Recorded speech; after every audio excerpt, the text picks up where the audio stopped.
over time, I just started doing things that were more and more crazy, whether that was starting to put people underwater or experimenting with fire. And as these kind of sets got bigger and bigger, I think my ambition grew with it, right? You're kind of like, well, if I can do this, like, what could I do to make it even bigger, even crazier, even more grandiose? And over time, I started to realize the importance of marketing and storytelling and figuring out, well, I can't just create content that is beautiful. I need to create content that can attract a headline. And I realized that if you can't describe whatever it is that you're doing in words so that people want to talk about it, then it won't spread, right? So even though I'm a photographer, I still need to create something that can be explained in words.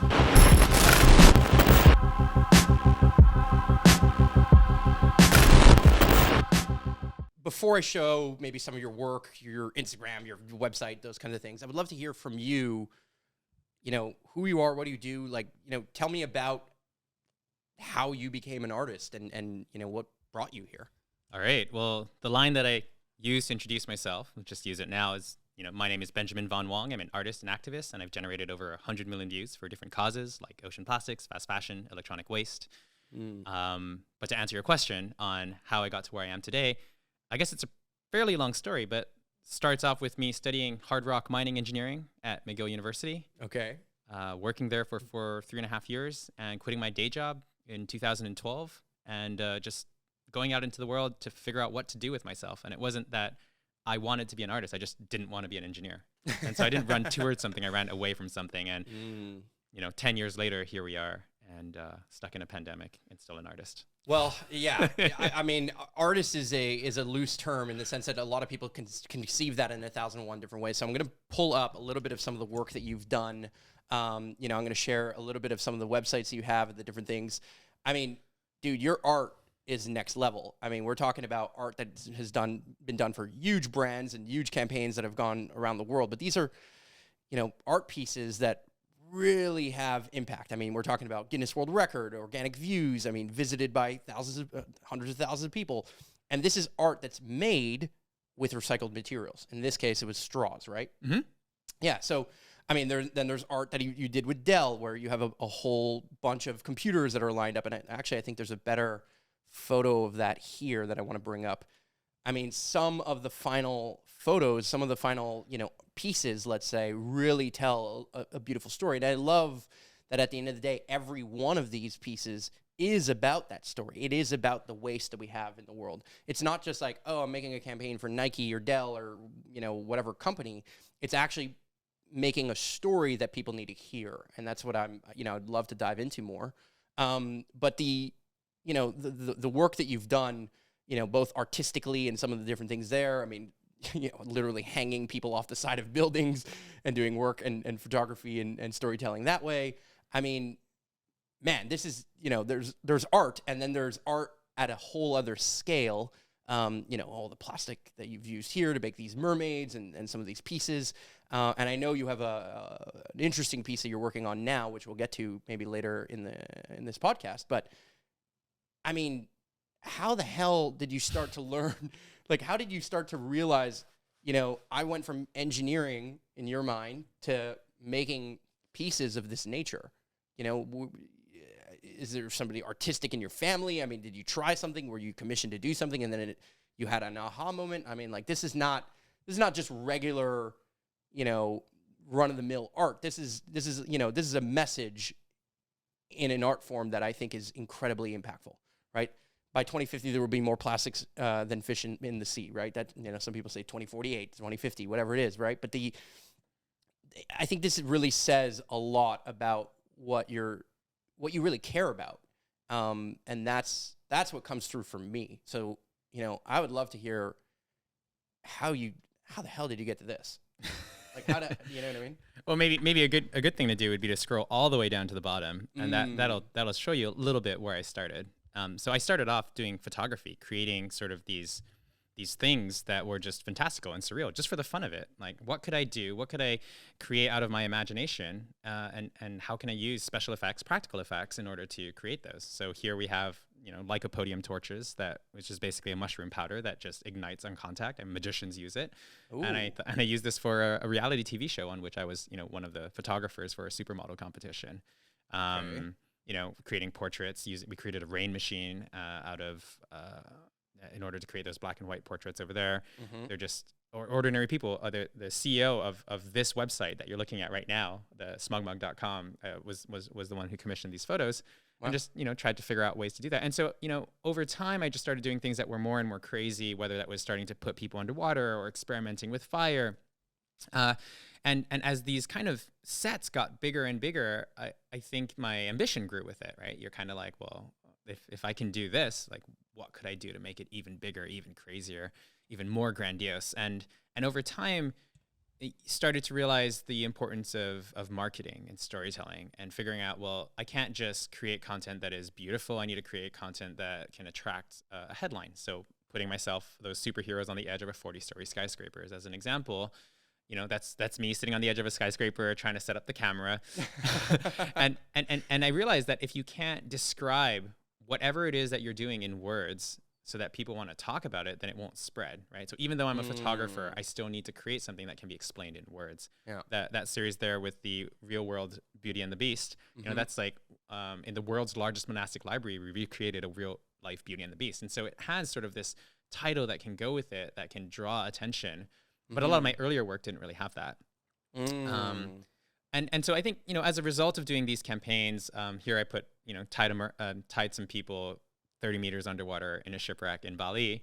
And so I think that was the first time I went viral. That was way back in 2013. And so, really? these kind of headlines eventually led to work. I eventually started getting paid. And I think I sort of attained some level of commercial success. And that's when I realized that just creating work that gets paid a lot of money kind of felt a little bit empty. I mean, where do you go after you've shot with a major brand, nice global campaign, fatten up your wallet? You're like, oh, well, I need to do another one, and then you do another one, and you do another one. And what have you done by the end of this? You've created work that has generated revenue and has moved product off a shelf. That's literally all you've done.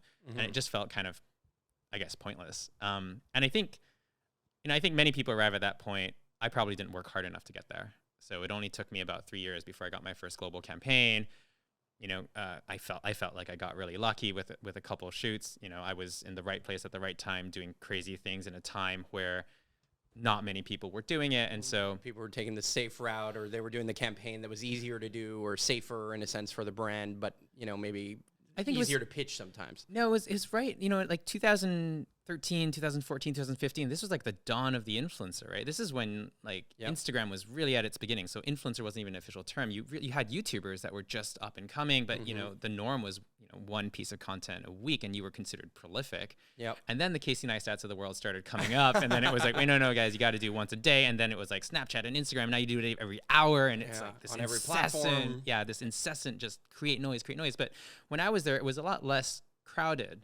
Yeah. And so people were doing the weekly thing, but people weren't taking the time to do the monthly thing, right? The thing that took a little bit more time, went one step further. And that was the space that I was at, was like, how can I push it one step further? Yeah. And so I guess after I, plateaued a little bit there, got a couple commercial gigs that were all about doing crazy things, I started wondering, well, how can I integrate something more meaningful in my life? Like, what were the most valuable projects that I had done that I was most proud of?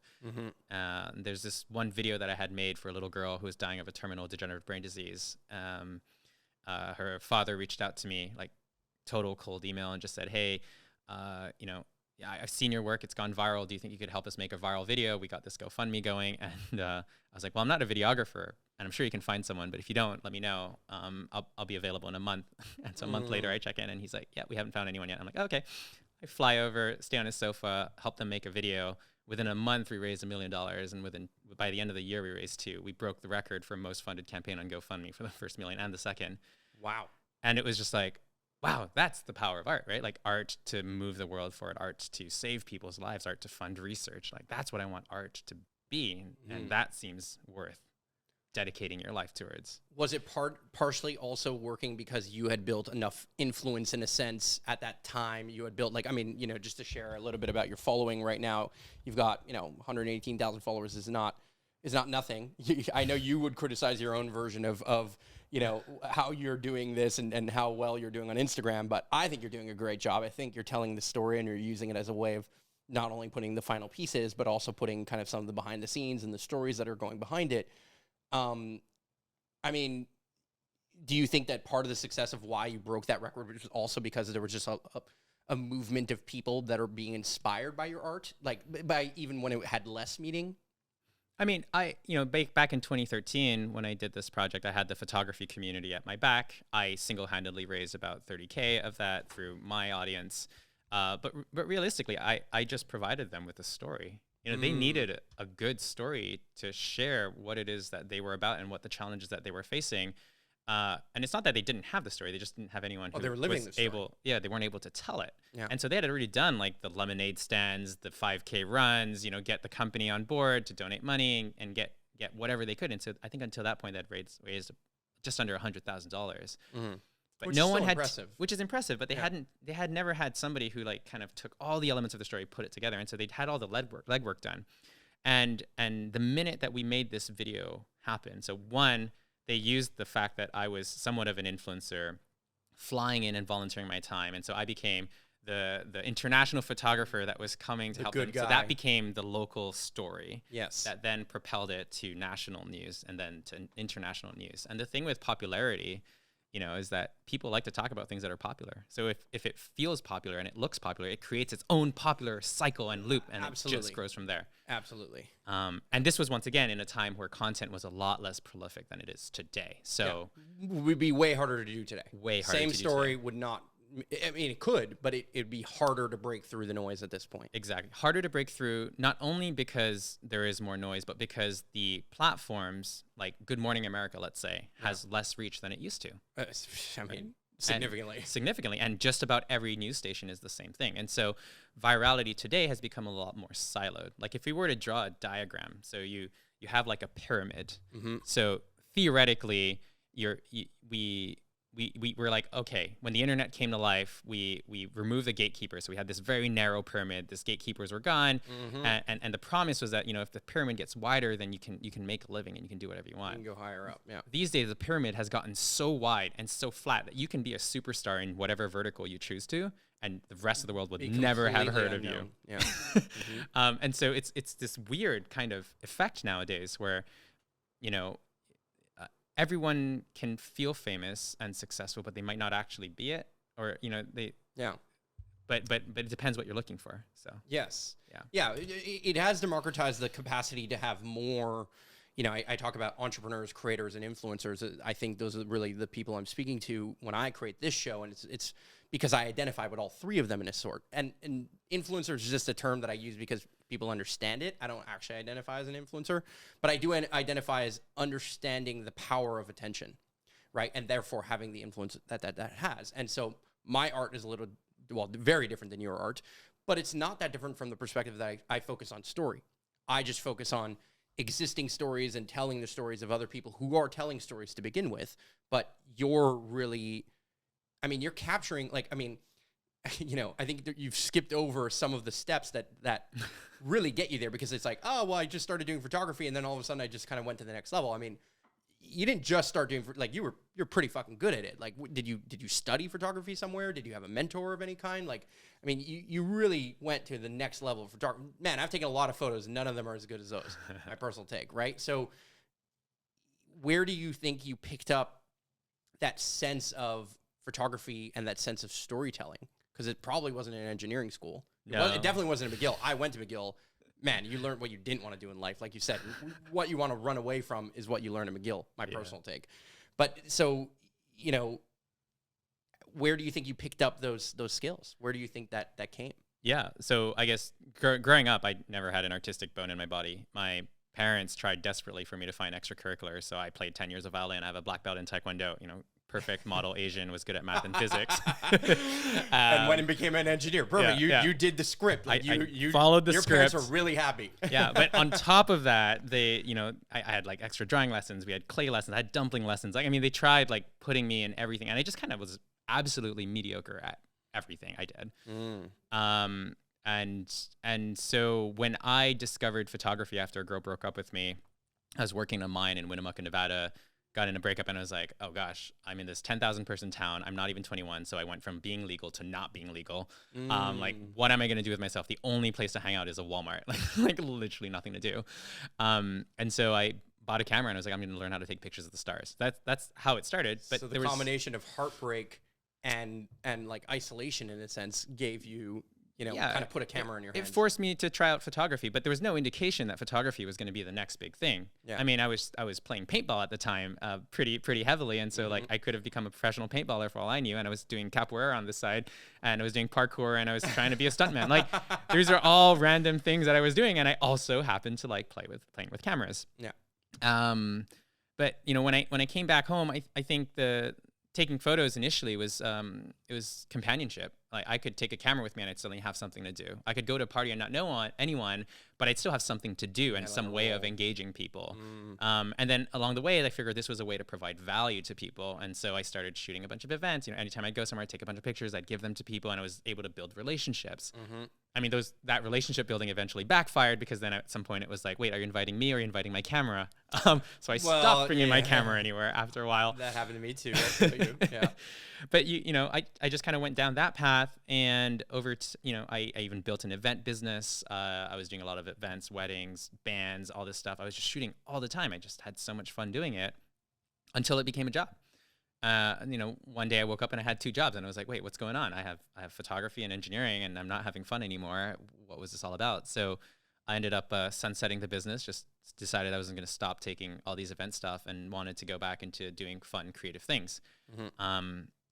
It coincided with yet another breakup. Breakups are always wonderful resets and opportunities for reflection. Some people use psychedelics, other people have breakups. I get it. Yeah. And so I launched myself into this creative project where every day I was going to do a new creative photo. And this is all while I still had a day job. And so that forced me to just like take selfies or find people and shoot them. And I don't think my work was particularly great at the time. You can find it on Flickr, actually. If you went and type Von Wong Flickr, you can go all the way back till 2008 and go back in time and look at every single photo I've taken in that journey. Wow. But in that time frame, I sort of discovered, the power of Photoshop. I had to learn so quickly because every day I had to put out a new piece of content. I picked up flashes and I really started to understand them. And I started to realize that, after 100 days of doing this, I was like, doing a new project every day means I can't do one great thing. I'm just doing one thing all the time. And I don't have time to develop good ideas. And so I started slowing down. I started doing like one a week. Yes. One a week, one every 2 weeks. And then something happened at that point that I guess made a little bit of a difference so I was trying to get, as we do when we're starting out, is like, how do you build followers? How do you get more likes? How do you get featured by different people? And I started off trying to write guest blog posts. And so I'd take these shoots that I would do, I would break them down, and that was fine, but it was a lot of work. And then one day, the new girl I was dating decided that she wanted to video one of the shoots that I did. And this was the one where we were in a studio and we used flour as a replacement for smoke, and we had dancers dancing around. And so we threw flour all over the place, completely ruined the studio. But at the end of the day, I had a video.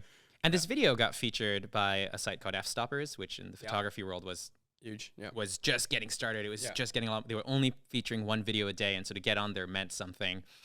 And this exact same photo shoot that I spent the same amount of effort, got 10,000 views at the time or something. And I was like, oh, if I have a video for this photo shoot, then I can get so much more traction. So I can go further with the same piece of content. Telling the story behind the story. Yeah, story behind the story. And so now, so then I started adding to it. So now every shoot that I did, I needed to have a video. Every shoot that I did, I needed to have a blog post. And that really helped me grow my following. And I think the reason why is because I shifted from constantly trying to talk about what I was doing, which is when you create a piece of work and you share it with the world, you're like, look at me, I'm awesome. Yes. That's kind of what you're doing. But then when you create a piece of content that's around, look at what you could do, now you've shifted from trying to be the hero to being the guide. And you are empowering people, you're providing value to them. And you're instantly shareable. And so that was how I built my initial following and what I became known for. And by the time I quit my day job, I had 7,000 fans on Facebook. Might not sound like a lot, but no, I have more engagement with 7,000 followers. I could reach anyone in the world than I can do today. Oh, 100%. It was a different reality. Different universe. Like the algorithms now do not favor that at all. Like, I mean, the capacity to reach people, no matter how many followers you have, is not the same. There does seem to be these weird thresholds when you like kind of hit a threshold, then all of a sudden you get more algorithm juice. It's kind of, it sounds horrible, but and the problem is that now everything is catered to those algorithms. Like a lot of the work that entrepreneurs, creatives, and influencers are doing is kind of pandering to that algorithm in a sense. And I find that that's bastardizing the message. But what I love about what you've done is that it's like when everyone zigged, you zagged. Yeah, I mean, I continue to do that today. I mean, I refuse to let the algorithms dictate my creative schedule, my work schedule. Like, I don't want to chase the algorithm because, we talk about the future in which machines are going to take over humans. I mean, they're controlling, like, the algorithms, this amorphous algorithm that no one really knows how it works, is controlling the lives of so many people in terms of what they create and what they consume. Yes, and where they get their news, as we saw, like we used to get it from mainstream, but now mainstream, particularly with Joe Biden in office, is significantly down. You're talking CNN is like down 68% or whatever it was the last I heard since the Trump era. I mean, that's huge decline. And then you've got people like the Casey Neistats of the world, who you mentioned, right? Like, some creators are really able to break through and then build these platforms that are phenomenally powerful. But that pyramid, although it's flat, like, it's super flat, and then there's this like spike right in the middle where there's like only a very select 0.1% of people maybe that really can gain so much attention. But all of that pyramid is now clouded by the algorithms. Mm-hmm. And there's a few platforms, there's only a few players, Facebook being one of them, Google being the other. I guess, TikTok or the companies behind that now are essentially playing some roles, but it's very few people deciding essentially what is true, what's happening, what we're going to see, what we're going to believe to some degree, because it impacts that, right? And regardless of what is being shared, because of that filter, it almost acts like a form of propaganda, because the filter, regardless if it's true or not, right? I'm not talking about fake news. I'm talking about the algorithm's job is to keep you on the platform. So it's going to feed you more what you believe or what you like or what you're engaging with. And so, of course, it's going to create more and more confirmation bias. Like, oh, well, of course this is this way because I keep seeing it. And everything in my reality where I'm getting the news, and I say because I'll include myself in that, get the news from my Black Mirror, from my phone, right? So the capacity for us to break through and tell stories that matter is getting, ironically, it's never been easier, right? The barrier from idea to upload has never been easier, but the ability to tell a really engaging story and break the noise is also kind of, in a way, never been harder. And so fast forward to today, right? You're making these Guinness World Record art pieces. I mean, they're getting a lot of people paying attention. Regardless of algorithm, there's people paying, like, I mean, is it Jake Paul attention? No. Is it Mr. Beast attention? No. But this still got a lot of attention. What do you think